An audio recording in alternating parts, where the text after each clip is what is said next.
القیامة وعلى أعداء محمد وآل محمد اما بعد وفقنا اللہ وإياكم للعلم والعمل الصالحین انشاءاللہ تعالی۔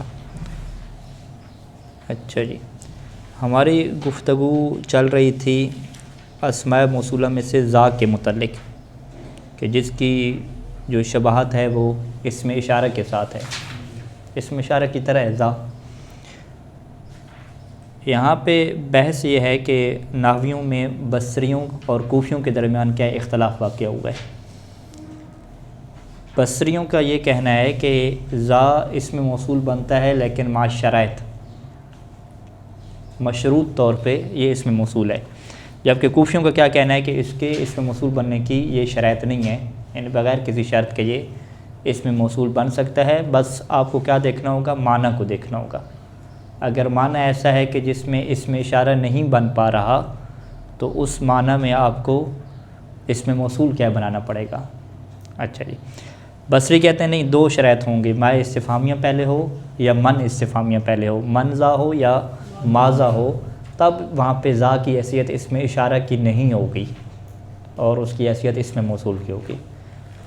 بصری ان کا نہیں، من اور ما کے بغیر بھی ہمیں قدیم عربی زبان میں کچھ ایسے اشعار ملتے ہیں کہ جہاں پہ آپ کو ذا کو اسم موصول کی حیثیت دینی ہے، اسم اشارہ کی آپ حیثیت نہیں دے سکتے، اور اس کے لیے انہوں نے قدیم عربی زبان سے ایک شعر پیش کیا کہ جس کے اندر یہ جملہ ہے،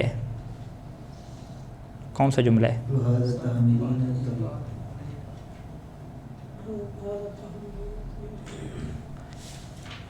کدھر گیا جی شعر ان کا؟ ہاں یہ ہے، وَهَذَا تَحْمِلِينَ تَلِيقُ، یہ شعر ہے۔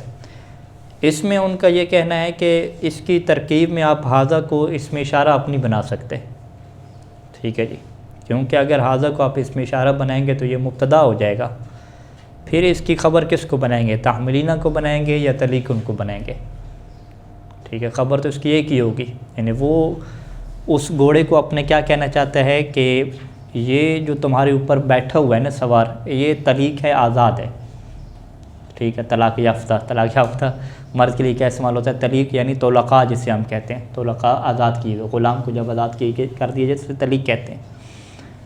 تو ھذا طلیقن، یہ تو بات ٹھیک ہے مبتدا خبر کی کہ ھذا طلیقن، یہ طلیق ہے، تحملینہ درمیان میں کیا آ گیا، ٹھیک ہے، تو اس تحملینہ کو آپ ھذا کی خبر نہیں بنا سکتے، آپ کہیں گے ھذا کی دو خبریں، ھذا تحملینہ کہ اس کو تم نے اٹھایا ہوا ہے، و طلیقن اور یہ کہ آزاد ہے، تو وہ کہتے ہیں نہیں، ھذا کی دو خبریں جو ہے وہ نہیں بنا سکتے، وہ عاطفہ وغیرہ نہیں ہے، اور وہ یہ بھی نہیں کہنا چاہتا کہ اس کو تم نے اٹھایا ہوا ہے، وہ تو اٹھایا ہوا ہے گھوڑے نے، وہ اس سے یہ خبر تو نہیں دے رہا کہ اس کو تم نے اٹھایا ہوا ہے، نہیں، وہ اصل اسے خبر کیا دینا چاہتا ہے، ھذا طلیقن، وہ یہ خبر دینا چاہتا ہے کہ یہ آزاد ہو چکا ہے، یہ نہیں کہنا چاہتا کہ اس کو تم نے اٹھایا ہوا ہے، یہ وہ خبر کے طور پہ کہنے نہیں چاہتا جملہ، خبر طلیقن ہی ہے، ہاں، خبر کے لیے فقط طلیقن نہیں ہے۔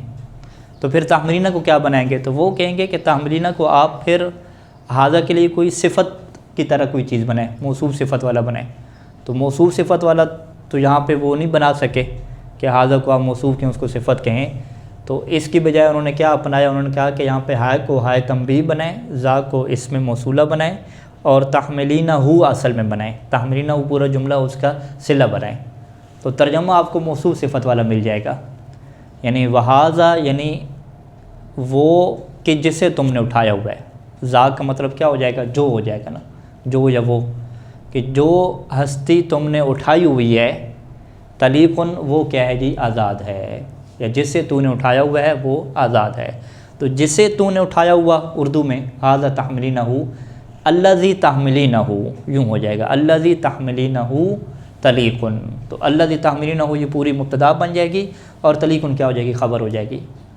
تو کوفیوں نے اس کو اس طریقے سے شعر کو سمجھا، انہوں نے کہا کہ ھذا تحملینہ یہ پورا کا پورا کیا بنے گا، مبتدا بنے گا۔ مبتدا کیسے بنے گا، ھذا میں ذا اسم موصول اور تحملینہ اس کا صلہ، اسم موصول صلہ، یعنی الذی تحملینہ، پھر طلیقن اس کی کیا آ جائے گی، خبر آ جائے گی۔ اچھا، جب کہ یہ کنہوں نے کہا، یہ بصریوں نے کہا نا، یہ کوفیوں نے کہا، یہ کوفیوں نے کہا، ٹھیک ہے جی، کوفیوں نے یہ کہا۔ بصری کیا کہتے ہیں، بصری کہتے ہیں نہیں، تحملینہ کے ایک اور حل یہاں پہ ہمارے پاس موجود ہے کہ تحملینہ کو آپ صلہ بنانے کے بجائے حال بنا لیں، ٹھیک ہے جی، جملہ حالیہ جسے ہم کہتے ہیں کہ تحمرینہ پورا جملہ ہے، جملہ چلیں صلہ واقعہ ہوتا ہے، تو اسی طریقے سے جو جملہ ہے وہ حال بھی واقعہ ہوتا ہے۔ جیسے آپ کہتے ہیں کہ جی جملہ تو فقط صلہ ہی واقعہ ہوتا ہے، صلہ یا جملہ ہوگا شبہ جملہ ہوگا، ایسے انہوں نے کہا کہ حال بھی کیا ہوتا ہے، پورے کا پورا جملہ حال کے طور پہ استعمال ہوتا ہے۔ تو بس ذوالحال آپ کو ڈھونڈنا پڑے گا، تو کہتے ہیں کہ ذوالحال مبتدا واقعہ ہو سکتا ہے کچھ نحویوں کے نزدیک، جیسے سیبویہ ہیں کہ حاذا مبتدا بھی ہو اور ساتھ ساتھ کیا ہو ذوالحال بھی ہو، اور تحمرینہ اس کا کیا آ جائے جی وہ حال آ جائے، حاذا مبتدا اور ذوالحال اور تحمرینہ کیا ہو جائے جی اس کا حال ہو جائے، کہ یہ ہو سکتا ہے۔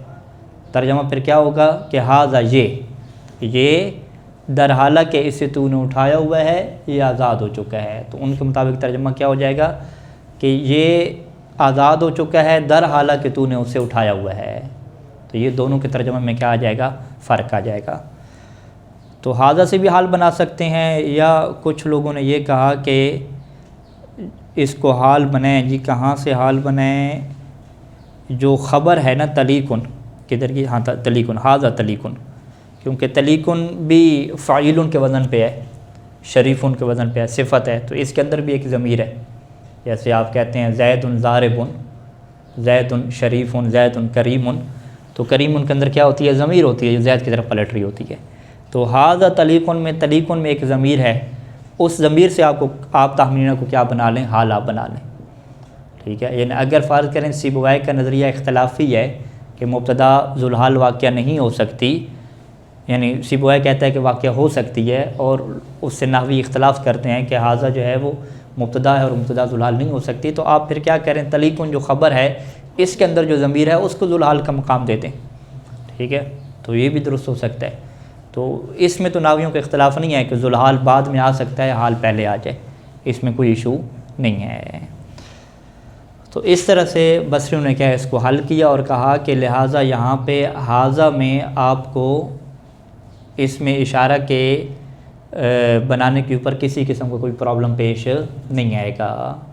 اور ابن ہشام نے ایک اور دلیل کا یہاں پہ اضافہ کیا کہ حاذا میں ہے تنبیہ لگی ہوئی ہے، اور ابن ہشام کے مطالعہ اور تحقیق کے مطابق ہے تنبیہ اس میں موصولہ کے اوپر نہیں لگتی، ہے تنبیہ اس میں اشارہ کے اوپر لگتی ہے، یعنی یہ خاصہ ہے کہ ہے تنبیہ فقط اس میں اشارہ پہ لگتی ہے، تو لہٰذا یہ بھی ان کی دلیل ہو جائے گی کہ اگر فقط زا ہوتا تو پھر چلیں کوفیوں کی بات کچھ نہ کچھ بن سکتی تھی، لیکن چونکہ اس کے اوپر ہے تنبیہ بھی آ گئی، تو بس ہم کیا خلاصہ کریں گے کہ بصریوں کے ابن ہشام نے دو دلائل ذکر کیے۔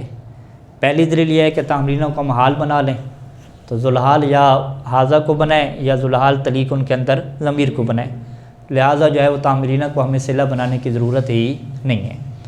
دوسری دلیل کیا ہو جائے گی کہ یہاں پہ فقط زا نہیں ہے بلکہ حاذا لکھا ہوا ہے، اور ہائے تنبیہ عربی زبان میں فقط اسم اشارہ کے اوپر داخل ہوتی ہے، کوئی ایسی مثال ہمارے پاس نہیں ہے کہ یہ اسم موصولہ کے اوپر بھی داخل ہوتی ہو۔ تو یہ دو دلیلیں جو ہیں وہ سپورٹ کریں گی بصریوں کو اور کوفیوں کے برخلاف چلی جائیں گی۔ اچھا، اب ابن ہشام کو ہم پڑھ لیتے ہیں۔ قالو کون قالو؟ کوفی کہتے ہیں، کوفیوں کی دلیل ابھی چل رہی ہیں۔ کوفی کہتے ہیں کہ وہذا موصول مبتدا، ان کے حاذا کیا ہے، موصول ہے مبتدا، ٹھیک ہے، یہ شارٹ کٹ انہوں نے بیان کر دیا۔ دقیق تعبیر کیا ہوگی کہ زا جو ہے وہ موصول ہے مبتدا ہے، ہا جو ہے ہائے تنبیہ ہوگی۔ تحملینہ کیا ہو جائے گا، یہ پورا جملہ صلۃ ہو، اس کا صلہ ہو جائے گا، والعائد محذوف، اور عائد کیا ہو جائے گا، محذوف ہو جائے گا، یعنی تحملینہ ہو جائے گا نا۔ اچھا جی، و تلیقن، اور تلیقن کیا ہو جائے گی جی، خبر ہو جائے گی۔ و تقدیر، اور پوری ان کے مطابق تقدیر کیا بنتی ہے کہ الذی تحملینہ تلیقن۔ وہذا لا دلیل فیہ، ابن ہشام کہتے ہیں کہ اس شعر میں کوئی دلیل نہیں ہے، کیوں؟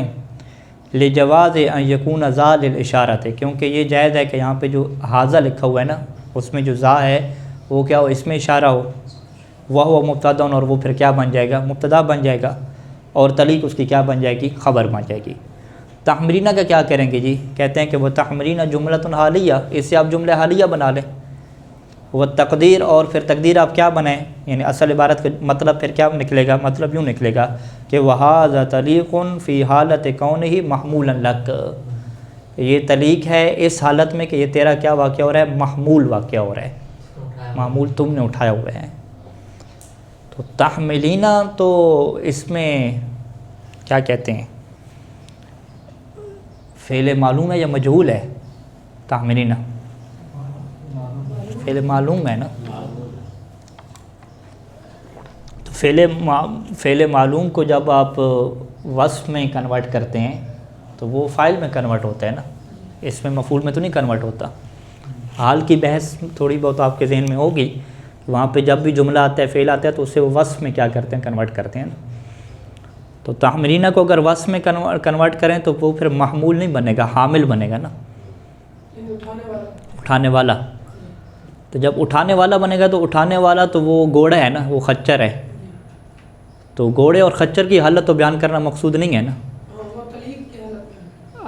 ہاں، حالت کس کی بیان کرنا ہے؟ اپنی حالت کو اس نے بیان کرنا ہے نا، ٹھیک ہے جی۔ اور اگر اپنی حالت اس نے بیان کرنا ہے تو وہ تو بات ہی نہیں ہو رہی۔ تحملینا کیا ہے؟ وہ فعل معلوم کا صیغہ ہے، مجہول تو ہے نہیں۔ تو اپنی حالت تبھی بیان کر سکتے ہیں کہ جب تحملینا ہو آپ بنائیں گے، یعنی ہو کی ضمیر کو یہاں پہ پوشیدہ کریں گے، اور جیسے ہی آپ ہو کی ضمیر کو پوشیدہ کرتے جائیں گے تو وہ پھر صلہ والی گیم بن جائے گی ساری کی ساری۔ تحملینا ہو یعنی ہو ضمیر عائد ہوتی ہے جو پلٹ رہی ہوتی ہے، ٹھیک ہے۔ لہٰذا یہ نقطہ آپ کے ذہن میں رہے کہ تحملینا کو جب ہم کنورٹ کرتے ہیں، کس میں کنورٹ کرتے ہیں جی؟ وصف میں جب ہم کنورٹ کرتے ہیں تو پھر وہاں پہ ہمیں مزید تعویلیں کرنی پڑتی ہیں ابن شام کے مطابق، کہ ہم جو پورے کے پورا جملہ فعل معلوم تھا اس کو ہمیں جو ہے وہ کنورٹ کرنا پڑتا ہے فعل مجہول کے اندر۔ تو یہاں سے تھوڑا سا آپ کو کیا لگے گا کہ ابن شام کی جو دلیل ہے اس میں تھوڑی مشکل پیدا ہو رہی ہے، یعنی فی حالت کون ہی، اس حالت میں کہ کون ہی وہ جو اوپر بندہ ہے حاضہ جو ہے وہ محمول لکا، وہ تمہارا کیا ہو؟ محمول ہو۔ محمول لکا آپ کہاں سے سمجھیں گے؟ ٹھیک ہے، وہ تحملینا سے آپ نہیں سمجھیں گے، تحملینا ہو سے سمجھیں گے، تو ہو وہاں پہ آپ کو لگانا پڑے گا، جبکہ شعر کے اندر فقط تحملینا ہے، تحملینا ہو نہیں ہے۔ تحملینا ہو ان کے مطابق بن سکتا ہے کہ جو تحملینا کو کیا بناتے ہیں؟ صلہ بناتے ہیں، کیونکہ صلہ میں یہ پھر چلتا ہے عربی زبان میں کہ وہاں پہ عائد کیا ہوتا ہے؟ معذوف ہوتا ہے۔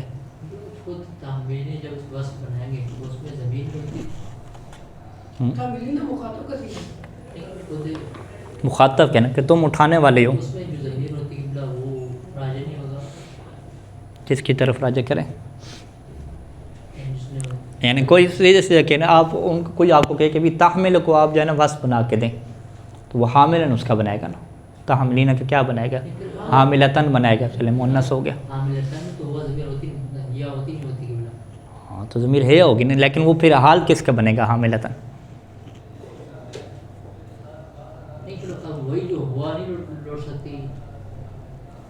کس کی طرف لٹانا ہے؟ نہیں، اصل بات کیا ہو رہی ہے؟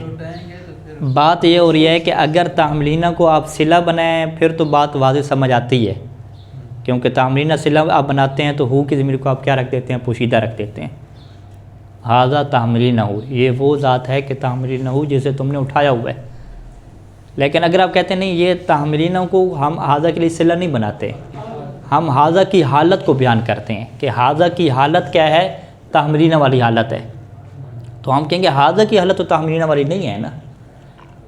تحملینا کس کی حالت ہے؟ کون تحملینا کا تحملینا والا فعل اور حدث کس کے اندر پایا جاتا ہے؟ وہ گھوڑے کے اندر پایا جاتا ہے نا، تو وہ جو گھوڑی ہے وہ تحملینا ہے نا، وہ اٹھا رہی ہے نا، تو پھر اس کی حالت کیسے بن گئی؟ تو اس کی حالت بنانے کے لیے آپ کو کیا کرنا پڑے گا؟ تحملینا کو آپ کو اس میں مفعول میں کنورٹ کرنا پڑے گا، یعنی تحملینا کا آپ جب کنورٹ کریں گے تو اس میں مفعول آپ کا بنے، یعنی تحملینا کا آپ ترجمہ کیا کریں؟ محمولا لکا کریں، ہاں جو تمہارا محمول ہے۔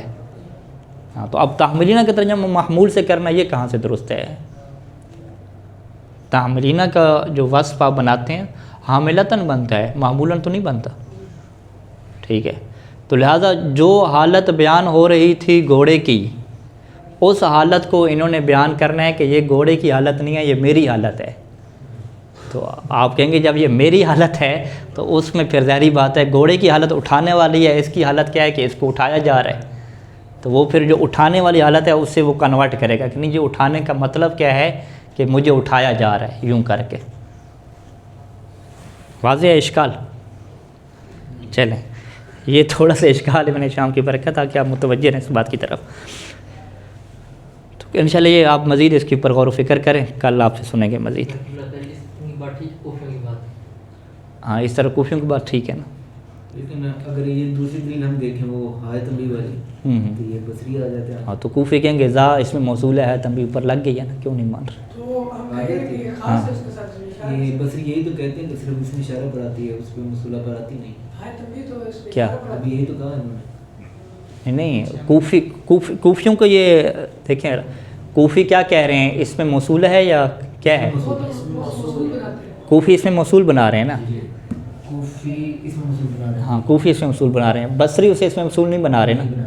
بصریوں کا یہ کہنا ہے کہ ہے تنبیہ لگی ہوئی ہے نا، ایسی ہے نا، اور ہے تنبیہ اس میں موصول کے اوپر نہیں آتی. تو ہاں کوفی کیا کہیں گے، آج تو گئی ہے حاضہ جو ہے وہ حاضہ تمرینہ میں آ نہیں گئی. اچھا ہاں کوفیوں کو ہلکا لے رہے ہیں نا یہ. اچھا ودخول و حرف و تنبیہ علیہ، یہ پہلی دلیل ہو گئی نا ابن شام کی، کہ وہ کہتے ہیں کہ آپ حال بنا لیں اور حال میں تحملینہ کو وہ انہوں نے کیا معنی کر دیا، محمول کا ترجمہ کر دیا. ٹھیک ہے، تب یہ حال کس سے بنے گا، وہ جو اوپر بیٹھا ہوا بندہ ہے اس کا حال بنے گا. حالانکہ تحملینہ کس کی وصف بیان ہو رہی تھی، گھوڑے کی وصف بیان ہو رہی تھی، لیکن اس کو ہم نے کنورٹ کرنا ہے فنکاری کر کے، اور کس کی حالت بیان کرنی ہے، اوپر بیٹھے والے بندے کی.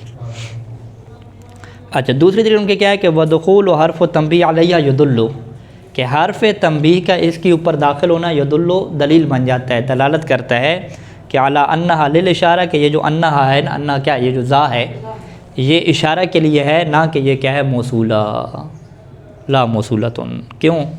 کیونکہ ان کے مطابق قدیم عربی زبان میں ہے تنبیہ فقط کس کے اوپر لگتا ہے، اس میں اشارہ پہ لگتا ہے. کہتے ہیں کہ کوفیوں پر ہے کہ یہ اگر کوئی یہ ثابت کریں کہ یہ ہائے تنبیہ جو ہے نا اس میں موصولہ پر بھی لگے تو اس کے علاوہ کوئی اور شاہد ذکر کریں. ہاں یہ ہوگا، آپ نے بھی اس کے علاوہ کوئی اور شاہد ذکر کر. ٹھیک ہے، اور شواہد ہونے چاہیے. یعنی یہ تو خود محل نزاع ہو گیا نا، اصل بحث تو اس کے اوپر ہے نا، وہ محل نزاع کو تو نہیں بیان کر سکتے نا. یعنی دعوے کے اوپر دلیل بھی وہی ہو جو دعویٰ ہو، دلیل کوئی اور لے کر آنا پڑتی. یہ ٹھیک ہے آپ کا اعتراض. فہذا خلاصۃ القول فی تعداد الموصولات خاصہ و مشترکہ، یہ کہتے ہیں خلاصہ ہے. ٹھیک ہے، خلاصہ ہی ہے، ظاہری بات، تفصیلات تو بہت زیادہ ہے. صلہ میں آ جائیں تو صلہ کی دو قسمیں مشہور، ایک کو ہم جملہ کہتے ہیں، ایک کو ہم شبہ جملہ کہتے ہیں. جملہ کی دو قسمیں ہوتی ہیں، ایک جملہ اسمیہ ہوتا ہے اور جملہ فعلیہ ہوتا ہے. اور آگے چلیں جی، جملہ کے صلہ بننے کی کیا شرط ہے. وہ شرطھا امران، جملہ کے شبہ جملہ کو بیان نہیں کر رہے، جملہ کی بیان کر رہے ہیں کہ جملہ کے صلہ بننے کی دو شرطیں ہیں. پہلی شرط کیا ہے کہ وہ خبریہ ہونا چاہیے. ہمارے پاس جملے میں ایک ہوتی ہے اخبار، ایک ہوتی ہے انشاء. ٹھیک ہے، اخبار اور انشاء میں کیا فرق ہے؟ انشاء میں ایجاد کیا جاتا ہے اور خبر میں پہلے سے ایجاد ہوتا ہے، اس کی بس بتایا جاتا ہے. اس میں ایک اور تعبیر کرتے ہیں کہ اخبار کی یہ علامت ہوتی ہے کہ آپ عقلی طور پہ دیکھیں تو اس سے آپ سچا اور جھوٹا دونوں احتمال آپ لگا سکتے ہیں. ہاں انشاء میں جو ہے وہ صدق اور کذب کی بات آپ نہیں کر سکتے. مثال کیا دیتے ہیں، فعل امر اضرب ہے، کسی نے کہا اضرب تو آپ اس کے اس جملے کو سچا اور جھوٹا نہیں کہہ سکتے. لیکن اگر وہ کہے کہ ضرب زیدن یا ضرب تو وہ کہہ دے تو پھر آپ اسے سچا جھوٹا کہہ سکتے ہیں. سچا جھوٹا کہہ سکتے ہیں تو انہوں نے کہا ہے کہ اگر کہنے والا کون ہو، اللہ تعالیٰ ہو، ٹھیک ہے، کہنے والا معصوم ہو تو آپ سچا جھوٹا دونوں کہہ سکتے ہیں. نہیں ہم سچا کہہ رہے ہیں، سچا کہہ دیں گے، سچا کہہ رہے ہیں. ہاں تو یہ جو کہتے ہیں کہ دونوں وہاں پہ احتمال ہوں، صدق اور کذب کے، اس کا مطلب کیا ہوتا ہے کہ دونوں ممکن ہو نا، صدق اور کذب، ایک تو نہ ہو نا. ایک بندے نے جھوٹ کہا، واضح طور پہ جھوٹ کہہ رہا ہے بندہ، ٹھیک ہے، تو آپ کہیں گے کہ آپ کی بات میں سچا ہونے کا احتمال بھی ہے یا فقط جھوٹ ہے؟ فقط جھوٹ ہے، کیونکہ ایک بات میں ایک ٹائم صرف ایک ہی احتمال کا ہے، ایک ہے، یعنی فقط سچ کہہ سکیں یا فقط جھوٹ کہہ سکیں، دونوں نہیں چلیں گے. ایک بات میں سچ ہے یا جھوٹ ہے. جھوٹ بول ایک ٹائم پہ، ہاں کسی بندے کی بات نہیں پتہ، یہ بھی یعنی تینوں چلیں گے، سچ والے بھی اس میں چلے گا، جھوٹ والے بھی چلے گا، جس کا احتمال ہے دونوں چلیں گے، تینوں چلیں گے، ٹھیک ہے۔ یہاں پہ جو مراد کیا ہوتی ہے، یہ علم منطق میں آپ نے شاید پڑھا ہوگا، ہاں منطق میں ہے، ہاں بذات ہی ہے، یعنی آپ نے یہ نہیں دیکھنا کہ کہنے والا کون ہے، خود جملے کی ذات کو دیکھنا ہے کہ جملے کی ذات ایسی ہے کہ اس کے اندر عقلی طور پہ سچ جملہ بھی بن سکتا ہے اور جھوٹ بھی بن سکتا ہے۔ خود اس جملے کو دیکھیں، حقیقت اور واقعیت کو نہ دیکھیں، جیسے شریک الباری تعالیٰ موجود ہو کہ اللہ کا شریک موجود ہے، شرک ہے جی، یعنی خود جملے کی ذات کو دیکھیں، تو آپ کے خود جملے کی ذات کو دیکھیں تو یہ سچا بھی ہو سکتا ہے، جھوٹا بھی ہو سکتا ہے، اور یہ کیا سچا اور جھوٹا ہو سکتا ہے ہی جھوٹا۔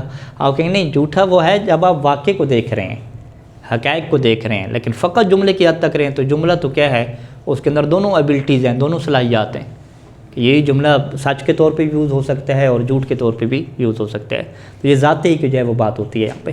تو یہ اخبار ہوتا ہے، اور اخبار میں عام طور پہ مثالیں کون سی پیش کی جاتی ہیں، یہی فعل امر کی، دعا کی، تمنی کی، ایسی ہیں انشاء میں ہاں انشاء میں۔ لیکن ایک انشاء کی مثال یہ ہوتی ہے کہ فعل ماضی ہوتا ہے لیکن ہوتا ہے انشاء کے لیے، ہاں عقد میں جیسے ہوتا ہے، ہاں اس نے کہا کہ انکاح تو، ٹھیک ہے، ہاں تو اس نے کہا قبلہ صاحب جھوٹ بول رہے ہیں، آپ کا کب آپ نے نکاح کیا ہے؟ انہوں نے کہا نہیں ابھی کر رہا ہوں، تو ابھی کر رہے ہیں فعل ماضی بول رہے ہیں نا، آپ کہہ رہے ہیں نکاح ہو چکا ہے، وہ کہے گا ابھی میں خبر نہیں دے رہا، میں کیا کر رہا ہوں، نکاح کر رہا ہوں، انشاء کر رہا ہوں، ٹھیک ہے۔ تو اس کا کیا مطلب ہے کہ فعل ماضی کے اندر دونوں صلاحیتیں ہیں، اگر قصد انشاء ہوگا تو نکاح ہو جائے گا، قصد انشاء نہیں ہوگا تو پھر کیا رہے گی، خبر رہے گی۔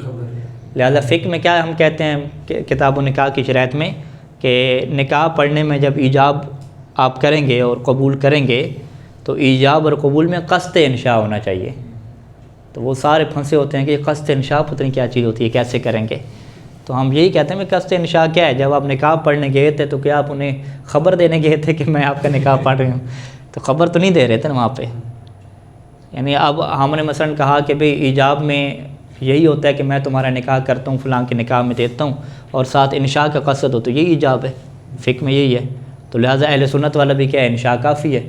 ان کا نہیں جی وہ تو قصد انشاء ان کا ہوتی نہیں ہے، اہل سنت والے مولانا صاحب کا قصد انشاء ہوتی نہیں ہے، تو قصد انشاء نہیں ہوتا تو پھر کیا ہوتا ہے، وہ خبریں دینے وہاں پہ بھی جاتے ہیں، یعنی اس سے جو کہہ رہا ہوتا ہے کہ آپ کو فلاں کے نکاح میں دیا جاتا ہے اتنے مہر پہ، تو وہ ان کو خبر دے رہے ہیں، ٹھیک ہے، مقام اخبار میں تو نہیں ہے، وہ مقام انشاء میں ہے، وہ کہتا نہیں وہ اس نے قصد انشاء تو کیا نہیں ہے، اس نے نیت کی تھی قصد انشاء کی، تو نیت کا تعلق کوئی زبان سے تھوڑی ہے بھی، قصد انشاء کا مطلب کیا ہے کہ وہ خبر نہیں دے رہا، جب خبر نہیں دے رہا تو وہ نکاح پڑھا رہا ہے، اسی کو ہم کیا کہتے ہیں، انشاء کہتے ہیں، ٹھیک ہے، واضح انشاءاللہ۔ تو آپ یہاں پہ مثالیں دیکھیے گا ان کی کہ جملہ جو صلہ کے طور پہ واقع ہوتا ہے وہ خبریہ ہو سکتا ہے، انشائیہ نہیں ہو سکتا۔ خبریہ سے کیا مطلب ہے کہ آنی محتملۃ لصدق والکذب، کہ وہ جملہ محتمل ہو، محتمل میں آپ کیا اضافہ کریں گے، ذاتاً، یعنی ذاتی طور پہ اس کے اندر احتمال ہو صدق اور کذب کا۔ فلا یجوز ہو، پس یہ مثال جائز نہیں ہے، ممکن نہیں ہے ایسا کہنا، جاء الذی اضربہ، ٹھیک ہے، یہاں پہ فعل امر آ گیا، ولا جاء الذی بعتکہ، ٹھیک ہے، یہاں پہ بعت کیا آ گیا، فعل ماضی آ گیا، تو فعل ماضی تو کیا ہوتا ہے، جملہ خبریہ ہوتا ہے، درست ہوتا ہے، لیکن آگے مصنف کیا کہہ رہے ہیں کہ اذا قصدت بہ الانشاء، کہ جب آپ اس سے قصد انشاء کریں، ٹھیک ہے، تو پھر یہ درست نہیں ہوگا، لیکن اگر قصد انشاء وہ نہیں کر رہا، قصد اخبار کر رہا ہے، تو پھر یہ کیا ہو جائے گا، درست ہو جائے گا۔ بخلاف جب کہ جاء الذی ابوہ قائم کہیں یا جاء الذی ضربتہ کہیں تو یہ کیا ہوتا ہے، درست ہوتا ہے۔ یہ پہلی شرط ہوتی ہے کہ خبریہ ہو۔ دوسری شرط کیا ہے کہ ان تکون مشتملۃ علی ضمیر مطابق للموصول، کہ یہ جملہ مشتمل ہو ایک ایسی ضمیر کے اوپر کہ جو اس میں موصول کے مطابق ہو، فی افراد ہی و تثنیت ہی، ٹھیک ہے جی، اس میں موصول اگر مفرد ہے تو ضمیر بھی کیا ہو، مفرد ہو۔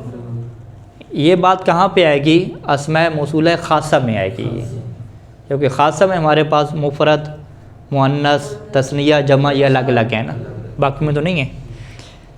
تو ایسی ضمیر ہونی چاہیے جو موصول کے مطابق ہو، اس کے مفرد ہونے میں، تثنیہ ہونے میں، جمع ہونے میں، مذکر ہونے میں اور مؤنث ہونے میں۔ جیسے یہ مثال ہے کہ جاء الذی اکرمتہ، اکرمتہ میں ہو ضمیر واحد مذکر کی، اور الذی بھی کیا لگایا؟ واحد مذکر لگایا. یہاں پہ اگر جا اللتی اکرمتہ کہتے تو یہ درست نہ ہوتا، جا اللتی اکرمتہا پھر کہنا پڑتا. اسی طریقے سے جا اللذان اکرمتہما، جا اللتان اکرمتہما، جا اللذین اکرمتہم اور جا اللاتی اکرمتہن. وقد یحذف الضمیر ہو، اور کبھی کیا ہوتا ہے کہ یہ جو ضمیر ہے جسے ہم عائد کہتے ہیں اس کو حذف کر دیا جاتا ہے، چاہے یہ مرفوع ہو. ضمیر مرفوع یعنی فاعل واقع ہو رہی ہو. قرآن مجید کی آیت پہ غور کیجیے کہ ثم لننزعن من کل شیعۃ ایہم اشد. شیعہ گروہ، ہر گروہ میں سے ہم اس بندے کو الگ کریں گے کہ جو بہت زیادہ سرکش ہوگا، بڑا سرکش ہوگا. اشد علی الرحمن عطیہ. ٹھیک ہے، یہاں پہ شاہد مثال ہمارے پاس کیا ہے؟ ایو ہے. ایو کیا ہے؟ اسم موصول ہے. اور اسم موصول ایو کی جو خصوصیت ہے، جو شروع میں کیا ذکر ہوئی تھی قطر و ندا کے شروع میں، کہ یہ ہمیشہ کیا ہوتا ہے؟ مضاف کے طور پہ استعمال ہوتا ہے. ٹھیک ہے، تو ایو اسم موصول مبتدا ہو جائے گا اور ہم کیا ہو جائے گا؟ مضاف الیہ ہو جائے گا. ہم مضاف الیہ فی محل جر ہو جائے گا نا. ٹھیک ہے جی. اشدو کیا ہے؟ خبر ہو جائے گی. مبتدا کہاں پہ ہے؟ تو ایو کو مبتدا نہیں بنایا؟ ہاں ہم نے مبتدا بنایا نا. تو اگر آپ ایو ہم میں ایو کی مبتدا کی خبر اشدو بنا دیں، ٹھیک ہے، پھر تو اشدو جملہ نہیں ہے. ایسے ہی ہے، جب اشدو جملہ نہیں ہے تو پھر ایو کا صلہ کہاں پہ جائے گا؟ ایو کا ہمیں صلہ بھی تو چاہیے. ہاں، یعنی ایو ہم میں ایو مبتدا ہو گیا، ہم تو کیا ہو گیا؟ مضاف الیہ ہو گیا. مبتدا ہمارے پاس آ گیا اور یہ مبتدا کیا ہے؟ اسم موصول ہے. اس کی ہمیں کیا چاہیے؟ صلہ چاہیے. اشدو کو اگر ہم خبر بنا دیتے ہیں تو صلہ پھر کہاں پہ جائے گا؟ تو اس کا صلہ کہاں پہ اور خبر کہاں پہ ہے؟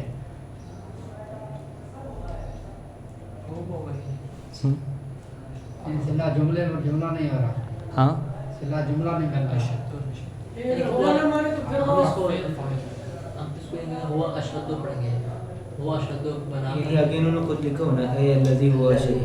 نہیں، وہ تو درست ہے. ایک یہاں پہ اور نقطے کی طرف متوجہ نہیں ہوئے کہ ایو جو ہے یہ مبنی لازم ہے. مبنی لازم کا یہ مطلب نہیں ہے کہ ایو یہاں پہ مبتدا واقع ہو رہا ہے. ٹھیک ہے، بلکہ اس کو حسب سابق ہم دیکھیں گے. حسب سابق کیا ہے کہ ہم نے ہر گروہ سے اٹھانا ہے، انزا نکالنا ہے. کس کو نکالنا ہے؟ ایو ہم کو نکالنا ہے. تو ایو ہم کیا ہو جائے گا؟ مفعول ہو جائے گا. ٹھیک ہے، یہ مبتدا کیا واقعہ نہیں ہوگا. متوجہ ہوئے ہیں؟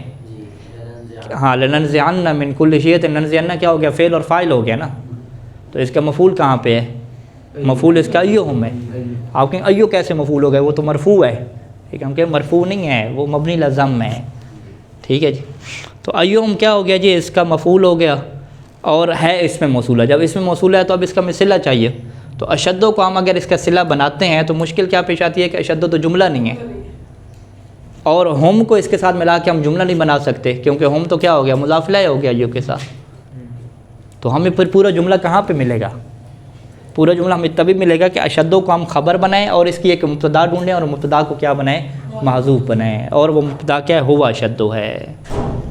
واضح؟ اے الذی ہوا اشدو، تو یہاں پہ ہوا مبتدا تھی جو کہ محذوف ہو گئی.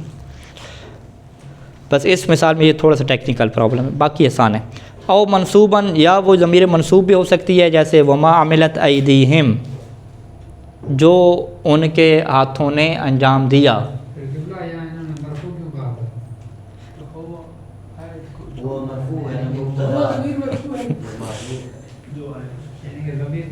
ہاں، یعنی جس طرح ہم چکر دیتے ہیں اس سے زیادہ یہ چکر دیں. ٹھیک ہے جی. ما عملت ایدیہم میں یعنی جو ان کے ہاتھوں نے عمل کیا، تو عاملت کا مفعول ہمیں چاہیے نا، ما عملت ہو. ٹھیک ہے. قارا غیر حمزہ والکسائی، حمزہ اور کسائی کے علاوہ اور شعبہ کے علاوہ نے کیا پڑھا ہے؟ عاملت ہو پڑھا ہے. یہ بالہا علی الاصل، یعنی اصل میں عاملت ہو تھا. وقارا ہؤلاء بحذف، اور یہ حمزہ کسائی اور شعبہ نے کیا پڑھا ہے؟ اس کو حذف کے ساتھ پڑھا ہے. اچھا، مخفوضاً بالاضافت، یا ضمیر کیا ہوگی؟ مجرور ہوگی اضافہ کے ساتھ، جیسے فقض ما انت قاضٍ، کہ آپ وہی فیصلہ کریں جو آپ فیصلہ کرنے والے ہیں. مانتا قاضی ہے، تو قاضی کیا ہے؟ یہ مجرور ہے۔ وقول الشاعر، شاعر بھی یہ کہتا ہے کہ ستبدی لک الایام ما کنت جاہلا، ما کنت جاہلا ہونا چاہیے۔ اچھا، دن جو ہے وہ میرے لیے تمہارے لیے ظاہر کر دیں گے اس بات کو کہ ما کنت جاہلا، جس سے میں کیا تھا؟ جاہل تھا۔ ویاتیک بالاخبار من لم تزود، اور تمہارے پاس وہ خبریں لے کر آئے گا کہ جس کو تم نے زیادہ راہ بھی نہیں دیا، کنتا ہونا چاہیے، ٹھیک ہے، کہ تمہارے لیے ایام ظاہر کر دیں گے ان چیزوں کو کہ ما کنت جاہلا، کہ جس سے تم کیا تھے؟ جاہل تھے، اور خبریں لے کر وہ بندہ آئے گا کہ ما لم تزود، ذات سے ہے نا، جسے تم نے ذات راہ بھی نہیں دیا۔ پرانے زمانے میں تو دوسرے علاقے کی خبر لانے کے لیے بندہ بھیجنا پڑتا تھا نا، اسے زیادہ راہ دینا پڑتا تھا، تب جا کے وہ وہاں کی خبر لے کر آتا تھا۔ تو یعنی تمہارے پاس خبر لے کر وہ آئے گا کہ جس کو تم نے زیادہ راہ بھی نہیں دیا، ما لم تزودوا۔ اس شعر میں ایک تو اس میں موصولہ پہلے والے میں ہے ما کنت جاہلا، ستبدی لک الایام ما جو ہے اسی کا ستبدی کا مفعول واقع ہو رہا ہے کہ ایام تمہارے لیے ما اس کو ظاہر کر دیں گے، ما کنت جاہلا بہی، کہ جس سے تم کیا تھے؟ جاہل تھے، ما کنت جاہلا بہی۔ انہوں نے بہی کے بجائے کیا لکھا؟ ما کنت جاہلہ، کہ جس سے تم کیا تھے؟ جاہل تھے۔ یعنی اس کا مطلب ہے کہ جاہل حرف جارہ کے بغیر بھی متعدی ہو سکتا ہے، سیدھا جاہلہ، جاہل منہ یا جاہل بہی کہنے کی ضرورت نہیں ہے، ٹھیک ہے۔ دوسرا شاید مثال کیا ہے کہ یاتی کے بالاخبار من جو فاعل واقع ہو رہا ہے یاتی کا، من لم تزود ہو، کہ جسے تم نے زیادہ راہ بھی نہیں دیا تھا۔ تو یہ دو شاید مثال ہیں کہ جس میں ضمیر مجرور کیا ہوئی ہے؟ حذف ہوئی ہے۔ یہ جو مثالیں ساری کی ساری تھیں کہ اس میں ضمیر مجرور تھی اضافت کی وجہ سے، آگے جو بحث ہے کہ ضمیر مجرور ہوگی حرف کی وجہ سے، تو وہ انشاءاللہ ہم کل بیان کریں گے۔ اللہم صلی علی محمد و علی محمد۔